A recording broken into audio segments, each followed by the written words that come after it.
Hey Rebelscum! Welcome back to the Plastic Sands of Tatooine Part 2, featuring playset elements from Tatooine that incorporate plastic sands. So we're not going to be doing creatures, we're not going to be doing vehicles unless they're also playsets like the Sandcrawler we showed you last time. So focusing more exclusively on those elements that have that plastic sand base, or plastic sand element to them. And today we're going to start with the original Trilogy collection, Sandcrawler. So I kept the box, as you can see. I'll go over a reason why for that in a moment, but we'll give you a quick spin around on this.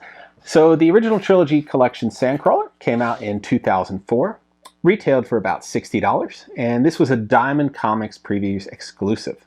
It included the Power of the Force 2 Jawas and an RA7 droid, and this was a repaint of the Death Star droid that came out at the time. It was that shiny black. This was more of a dull color in nature. So I already have this open, so it's not like I'm opening a brand new one here.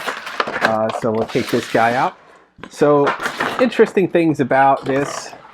This is an exact one-for-one of the vintage, the original Kenner vintage Sandcrawler. There's nothing new here. This is a straight up repaint. I'll give you a quick 360 on this. It's a significant improvement in the style of it with this repaint over the monotone tan, or whatever we want to call that we saw last time, light brown. Has multiple different paint applications on and across it, so a lot of improvements that way, so it's far better. But as you can see here, I have the original, and it's the same. The dimensions are the same, the doors are the same, the little vents on the top are the same, everything is exactly the same. The only thing they took out when they changed here are the electronics. So this has a panel that opens, but there's just storage. There's no battery compartment in there because there are no electronics. The front flap still opens here, so you can put characters in, but not much of a dimension to the driving area. We got our RA7 here. Like I said, he's just a single tone, kind of faded gold look versus the shiny Death Star droid. But that is it. I mean, it's the same exact thing as we showed you last time with the Sandcrawler. No changes here. So one reason I kept the box, and this crazy thing about this piece, this is the only Sandcrawler Hasbro has ever made. I'll say that one more time. This is the only Sandcrawler Hasbro has made, and it's a straight recast of the Kenner Sandcrawler. That's kind of really sad. This Sandcrawler has appeared in both the original trilogy, the prequel trilogy. We're seeing it in The Mandalorian. It just made an appearance in Jedi Survivor. It's kind of been in a lot at this point, and we keep getting new Jawas. We got recently we got a Vintage Collection Jawa, then we got a Vintage Collection Chieftain Jawa, we get a Vintage Collection Off-World Jawa. So there are a lot of Jawas out there from all the different lines. I think every line had a Jawa in it, maybe not. I can't recall every single line, but there were Jawas in basically every line that focused on, that had the original trilogy in it.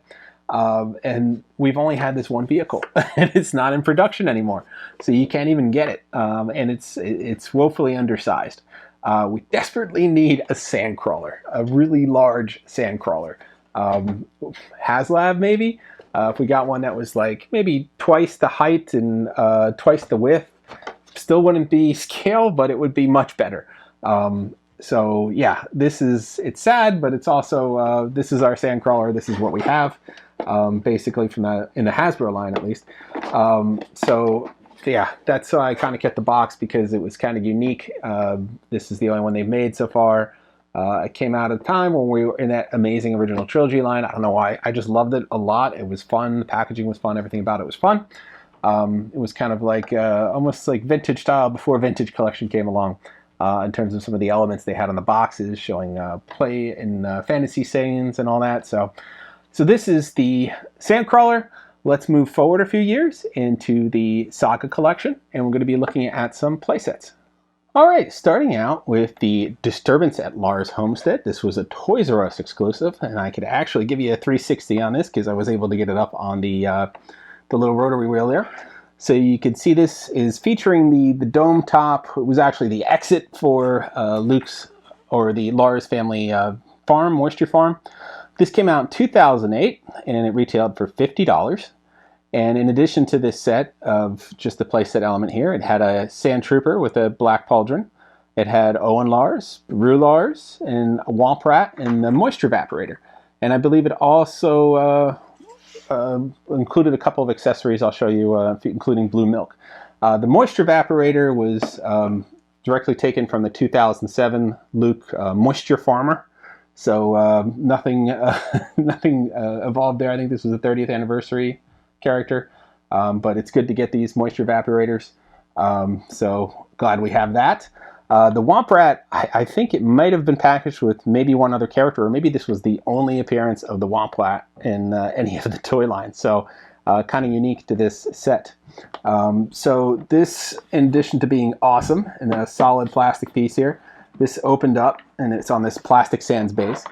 And inside you had a table, a blue milk pitcher, and a little glass of blue milk. Now this scene was actually not here in the dome exit here. This was actually lower within the moisture farm itself, but they just included it inside this dome here. So this was actually the entrance and exit to the farm you'd walk up through, but still nice to have this internal element as well to just create a little bit more play. There's no seats or anything, but we got this little table with blue milk, so a little bit more fun where Emperor could serve you blue milk. So this is a fun set. I love this dome on here. It's got that unique Tatooine construction. I'd love to just have a whole bunch of these and you could build out sort of Mos Eisley. So this is an awesome set. I wish we got more of these over the years. So like Obi-Wan's hut or something would have been fun. But this was at a time when we got a lot of fun sets, and I'll show you another one from the same line as well soon. Yeah, this is essentially the Disturbance at Lars Homestead. It's a great piece, not available anymore, obviously. It was a Toys R Us exclusive at the time. It gave you a bunch of characters. It gave you this great play set, and it was only $50. I mean, that wasn't bad for getting 4 characters, a bunch of play elements, and a play set. Now, it's a lot more for just the play set. So yeah, this is a cool set, one of my favorite. You could use it in episode 1 for episode 1 displays, episode 2 displays, episode 4 displays. I believe, was it in episode 3? I can't recall or not whether it was an episode. It was at the end of episode 3. So episode 3 displays and episode 9 displays at the end where Rey is at the farm. So a lot of options to go with this iconic homestead here. So this is the Disturbance at Lars Homestead. Next, we're going to head out a little further into the sands and check out the Sarlaac Pit. So staying in 2008, we have this Battle at the Sarlaac Pit set. This was a Target exclusive, retailed for around $64. In addition to the Sarlaac Pit here, it came with a whole bunch of characters: Boba Fett, Han Solo, Luke Skywalker, Lando, Weequay. They were all a straight repack of the Battle Above the Sarlaac Pit set. Right here you can see from 2006, so same figures, along with the Skiff, and this Skiff was included here as well, and this was a Power of the Force 2 Skiff, just a repaint, so nothing new there, but I want to focus on the playset base here. So I can't give you a 360 with this flimsy plastic piece, but everything else I can. So you can see underneath this top layer, they had this really awesome Sarlaac Pit. He was this hard plastic base all around it, and then inside you got the mouth with all the teeth, and then the little mini mouth with the tentacles, and it was just amazing. Hasbro only made one, and I think they nailed it, and they didn't need to make any more. Like, it kind of captured everything you could want out of this Sarlaac Pit in this Sarlaac Pit, so it was kind of perfect in that respect. So, essentially this little plastic layer comes off, and underneath you have this mound, which, like I said, very solid plastic here, and it's sitting over your Sarlaac Pit. Now the Sarlaac Pit itself is another piece within it. It's just kind of like a little mouth, and within that you have your tentacles, and you can take these tentacles out. They go back in. This is a good one to wrap around Lando, trying to pull him in. But another feature I liked about this as well is the little mini mouth could come out. So if you want to do a original trilogy without the special edition, you could do a Sarlaac Pit that didn't feature the little mini mouth. I love the little mini mouth. I think it gives it a little bit more life to the character. So it opens a little bit. It's got a nice little tongue in there. So it's a little more fun in my opinion. So the orientation of this is pretty clear how it goes on. There's little tabs that line up to push it into the Sarlaac pit to keep everything nice and firmly locked into place. But this is an amazing piece. If you have a sail barge and you have a skiff, it's a must. Like I said, it's out of production, and it's probably really expensive. I haven't looked in a while. But it's got that little wire in there so you could mount that around, but it's a great piece. Hopefully Hasbro remakes it at some point, because it just adds so much to the scene. And this kind of sits right on there, so you get a little bit more layered sand as well. But it adds so much to the scene, and I think it's kind of important for your display of your sail barge, for display of your skiffs. It just adds to that element there. It's a great looking piece. The rest of the pieces, the Power of the Force 2 skiff, not really needed. The little guys that come with it, they were some of the worst, I thought, characters at the time. It's like a super pale Lando, and all the pieces, the weapons were really bendy. They weren't very strong, and if they were in the box for a while, they came out like bent in half. So not the best pack-in set. But this base itself was really worth it. I would pay $50, $60 for this base today, because it's great. Like I said, solid plastic, movable parts, mouth inside here, this additional layer to just give you some more sand and depth. Great set. Hopefully we'll get a reissue of this Sarlaac, or a vintage collection version of the Sarlaac pit. We need it. Not only was it in Return of the Jedi, it made a huge appearance in the Book of Boba Fett, so it would be nice to have that Sarlaac element back. And a little larger too, so we can fit a slim one in it. So that is our Sarlaac pit set from 2008. We're gonna pop forward about 10 years now, because we hadn't had anything in that period from Tatooine, at least in the playset sort of lot. So skipping forward 10 years, and we're switching to Disney from Hasbro, actually, for this next one, which is one of my favorite. So let's hop right over to that. Okay, so you're thinking, wait a minute, Nick, I thought we're just doing Hasbro. I never said that. I said it has to be 3 3/4 scale. So this is 3 3/4 scale. Disney, since they own Star Wars, gets away with also being able to do 3 3/4 scale in their Droid Factory line. So they did this amazing, absolutely amazing 2018 Sandcrawler in their Droid Factory line. This retailed for about $100. Came with a Jawa and a little Gonk droid. Nothing to write home about on those figures. The Jawa was like essentially a Power of the Force 2 Jawa, same with the Gonk droid. So nothing new there, but the Sandcrawler is great. I want to get into showing you guys this immediately. So check out this 360, which I barely fit on. It's massive. It is at least 2 to 2.5 times the size of the previous Sandcrawler. It's way longer, it's way taller, it's way wider. You can fit a lot more in it. I mean, you could debate on the paint scheme. Probably I prefer the one that Hasbro did over this. It just looked kind of older and more worn. But this is a huge improvement over what we had before, and it has a lot of elements to it that I want to show you guys. So let's come in here, and I'll give you some just recaps here what we got. So we have this door on this, and oh, there it goes. It's got sound effects, and they will trigger off. I'm trying not to let them go off while I'm talking here.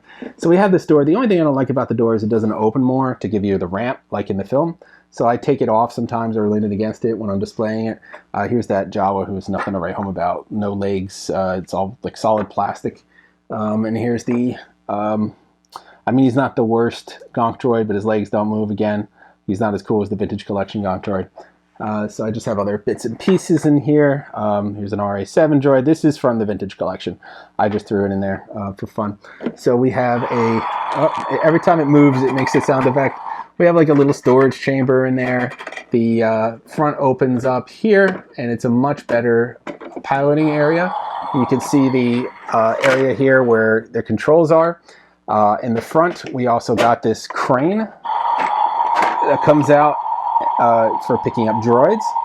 And then we have an elevator. Let me show you the functioning furnace in here too. So I'll see if I get the button, and you guys can listen to the furnace go off. It's going to be sound effect after sound effect today, so I apologize for the feedback. So here's the furnace. So the furnace lights up inside there. So that's fun. And then on this side, we have the elevator. And I'm going to try to do this facing the camera so I don't see it. And the elevator is not functioning today. Maybe it might just be the batteries on it are going. I'll have to replace those, but this is the sound it makes when you drive it. So that's fun, and then it's got a whole bunch of buttons. So there's a electronic sound for it moving. It's got droid sounds, more droid sounds, Jawa sounds, more Jawa sounds. So these are lights. It's hard to see, but the cockpit now is lit up. So there's lights in here, and then you get lights in the, I think they have lights in the back too. No, just lights in the front. But yeah, there's a whole bunch of other lights on this. There's a lot of features. It's worth checking this out if you haven't. This elevator does work. I think it's just my batteries have gone on it, but that's what I love about this, is what kind of sold me on it was the electronic elevator that moves up and down. It can move the droids. I'll have to put batteries in that, and I'll show you guys that in the next scene. But yeah, a lot going on with this, and it's so much bigger. It's so much more fun. You can fit a ton of droids in there, and you can do the whole Jawa scene inside the Sandcrawler. Yeah, this is, to me, the best Sandcrawler that's out there right now. Well, it's not available right now. It was a lot more money, about $100, which was more than the 50 or 60 bucks that the original Sandcrawler retailed for. So, but this was also almost 20 years later, and so inflation, and it is a lot bigger, and it's got the electronic function and the lights. I mean, the lights look awesome at night when you could have this little visor light up and have that whole effect of the Sandcrawler on Tatooine over the sands. So I think that's a lot cooler. So this has got to be my favorite Sandcrawler that I have. I'm glad I purchased this. Not available anymore. It's a monster. It's still not big enough. I mean, it would still need to be bigger, but this is the best substitute we have out there for a Sandcrawler right now. So that is Disney's Sandcrawler. And now we have one last element, and that's going to be from the Vintage Collection. All right, so our last Desert Sands, Plastic Sands of Tatooine element is going to be the 2019 Vintage Collection Skiff. Let me show you guys this really quick in a 360. So this retailed for about $40, shockingly.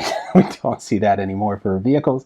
Why did I include this? Look at the base. It's Plastic Sands. So this kind of made the cut because of that. I know it hovers above, but it does include a plastic sand base, so I had to include it based on my rules.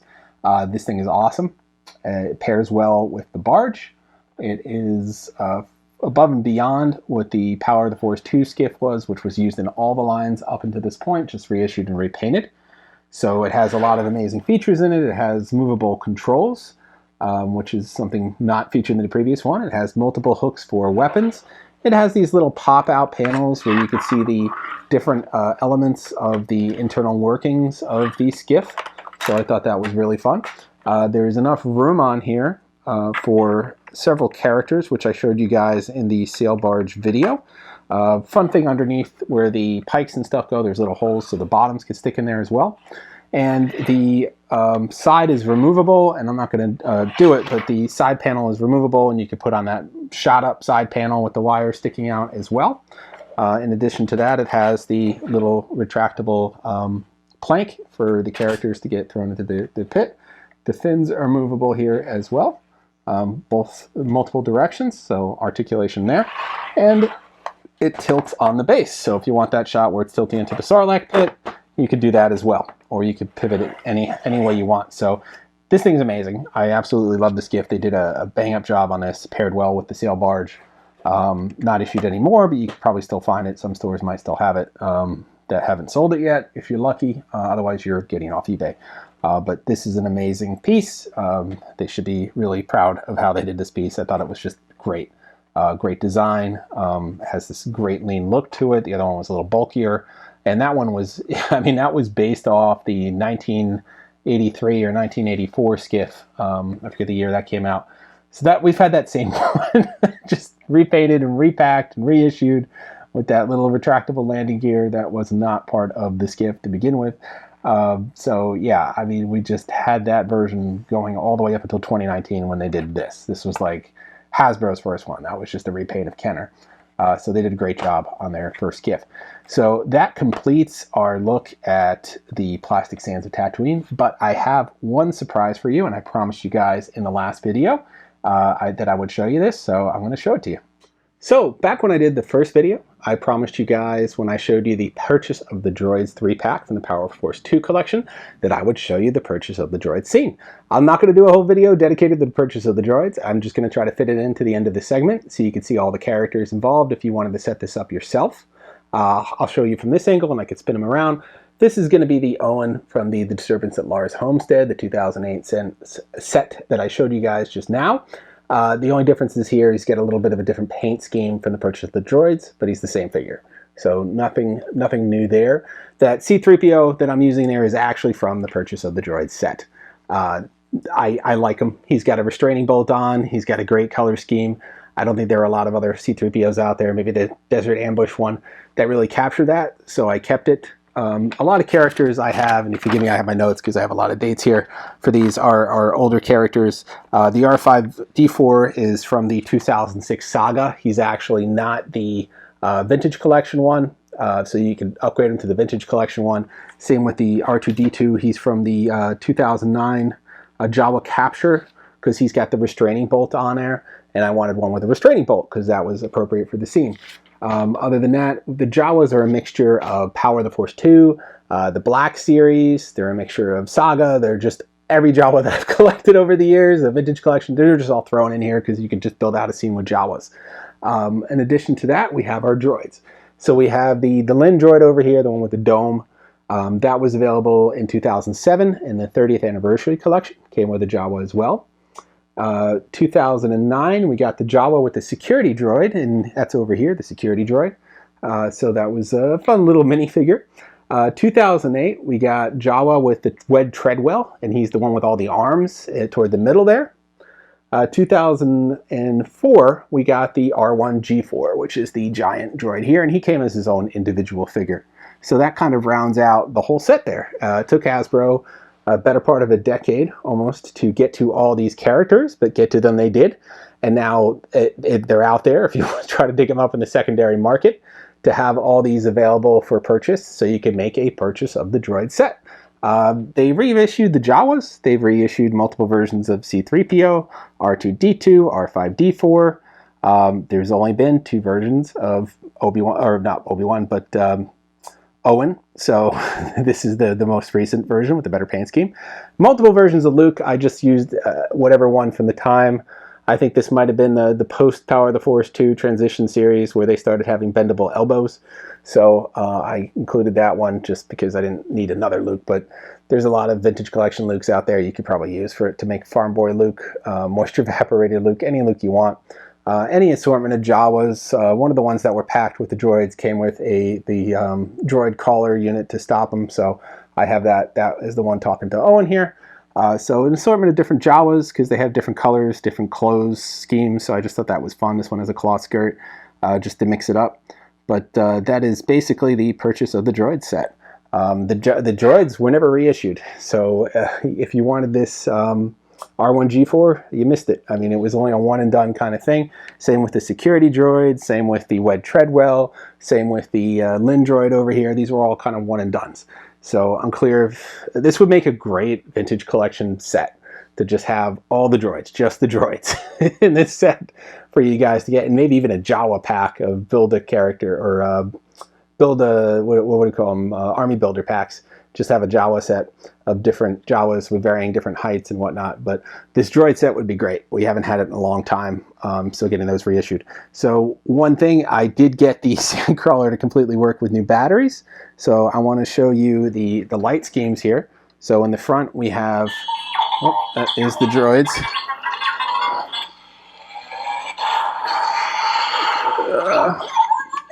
Here we go. So we have the front panel lights, and we also have these lights here at the bottom light up, and this will stay lit until you turn it off. So if you wanted to keep it running like that, or you can push the button and turn it off. So that's really cool that they have that light function to it, and hopefully I could spin this around without the sound effect of it driving coming on. But I got the elevator to work. So here is our, oh no, there it is. So here is our elevator, and I'll have someone come out to meet you here. So there is that lowering droid elevator with your Gonk droid. Pretty cool. Goes down, comes back up. Only works if you got a good set of batteries in there, apparently. But only Sandcrawler with a functioning elevator. So that is it. That's all I got to show you guys. I hope you enjoyed this segment. These are fun for me to do, and you guys seem to really enjoy them as well. There's a lot of great stuff out there I love to go through and show. I don't want to spoil what's next, but tune back next month for another retrospective in our Rebelscum Rewind series. I don't want to spoil it, but I have something fun planned for you guys. But in the future, we'll have, I promised I will do a Jabba's Palace one, because we didn't include it in this set. I'm waiting for the new playset to come out so we can include that, because it would be premature to do it without the new Jabba's Throne Room, or Fortuna's Throne Room, or Boba Fett's Throne Room, whatever we're calling it, Jabba's Throne Room.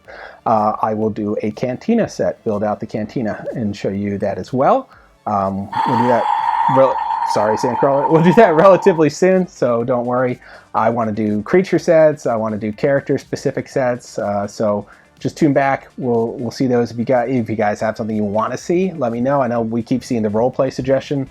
I don't have those. It's hard to track those down. I don't want to do a slideshow where I'm just showing pictures of roleplay elements, and there's like 1,000 of them now in the Black Series, so it's kind of hard to track them down between the 90s and the more modern era, and then the Black Series, and then the Vintage. There's a lot. So roleplay is kind of tough, but things like creatures, things like characters, maybe a Boba Fett one where we do all the different Boba Fetts, and there's been some really fascinating Boba Fetts out there. But we'll see. So that's all for now. As always, like, subscribe, and follow. There's a ton to see on Rebelscum. Every day we got something new. We've got a lot of new products to show you guys we're excited about. So keep tuning back, and until next time, stay vigilant, you Rebelscum.